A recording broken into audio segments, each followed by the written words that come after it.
kill them.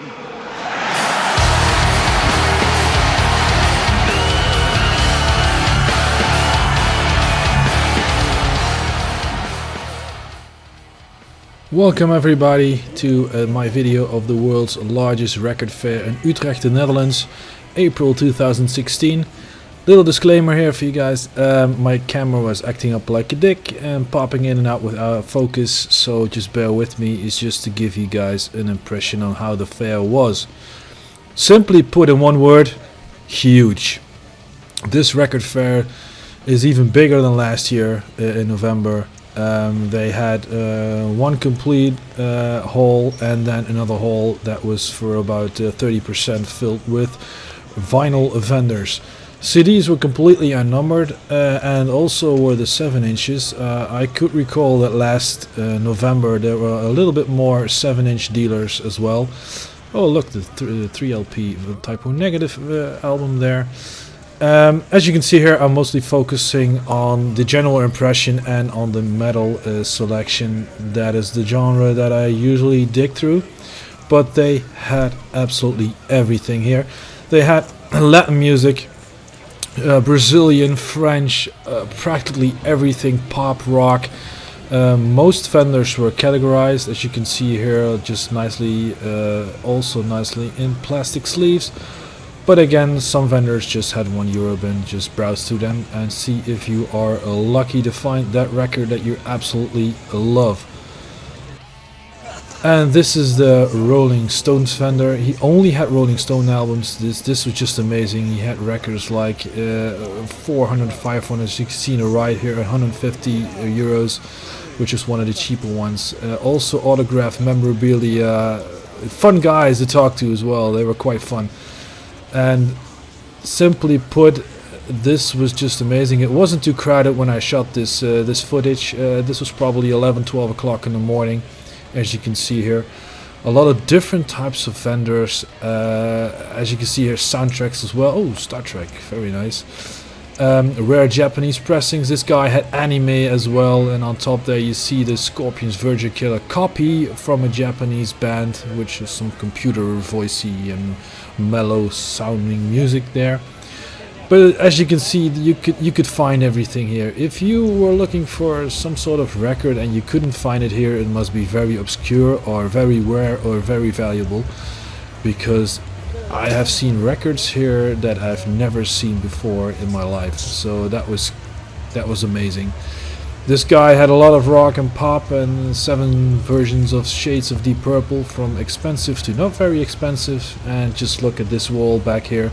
I see Floyd, I see Zapp, I see Fleetwood Mac on top there, I see all kinds of pressings. Usually I just look at the back wall first before I start browsing to see what kind of genre they put up there. Then you have quite an impression on how the pricing is. I have seen so much cool records on back walls yesterday that it was simply just amazing. I thought it was a Swedish vendor from one of his colleagues. From Sweden I bought some cool metal records. The Swedes are known for their metal and for their rock, and this dealer was no exception. The most stuff I bought was from the Night of the Vinyl Dead stand from John Cesare, and I totally forgot to get some footage of him. This is an Advantes Polish record player, 2,500 euros with a 14-inch arm. Looked very nice. No idea how it sounds though. Absolutely no idea. And this was a $1, $5 or $10 record bin. Just fun to browse through a Spanish dealer. I thought the flag gave it away. And as you can see here, it's getting a little bit more crowded. This is also a dealer with some cool stuff. I thought I bought a record here as well. Heavy metal section, all categorized. Sex Pistols, Floyd. You see in the back wall Zapp as well. This was an art display from some vinyl. They do this every year. They have some special auctions, special stuff like this Ramones exposition. Every year they get an artist and they make some photo exposition, which is kind of cool. There are also meet and greets. There are also some book signings, people that wrote a book about music or vinyl or whatever, some artists that are here. And that's quite fun. It's not only a record show or a record fair, it's also a collector's fair. It's also some meet and greet. It has a nice bar. We have some live music. And through that, all that, you just go nuts for records. Like I said, you can find absolutely anything here. And although it doesn't look too crowded, in a couple of hours from this footage on, it will be massive with people here. And because it's so big, it doesn't look too crowded to begin with, which is really pleasant. Nobody is pushing you away from the bins. And like here, this is one of the more crowded stands from €1.50 with a Ted Nugent in front here, which was €4 I saw, but the quality wasn't really that good. With these stands, you can actually inspect 90% of the records. The only thing that you can expect are the new sealed things, but that's understandable. But you can inspect everything. These are the more uncategorized vendors, as you can see here. And on the left we have the posters and memorabilia and patches and mugs and every stuff like that, which is also a nice thing to look at. This wasn't really the venue for the mobile record players, because like I said, there weren't a lot of 7-inch dealers here. So mostly, from my experience, the 7-inch dealers are the ones with the mobile record players.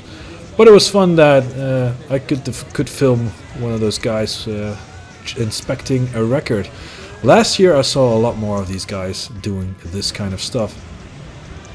You know, on the ground here, the common diggers for the €1 records.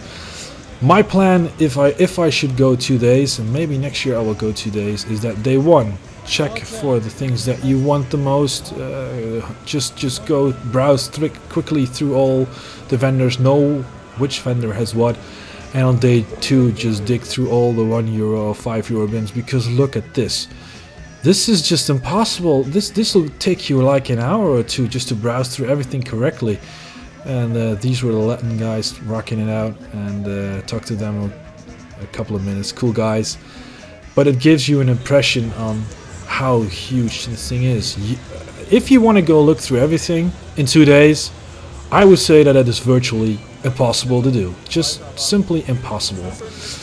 The last piece of footage I want to show you guys was some gold record vendors that weren't really fond of me filming because it sent no photos, and she was a bit mad at me, but I hope she forgives me because it's not really clear what I'm filming here, but well, yeah. Well, I hope you guys enjoyed this little video of mine, and I'll see you guys in the next video.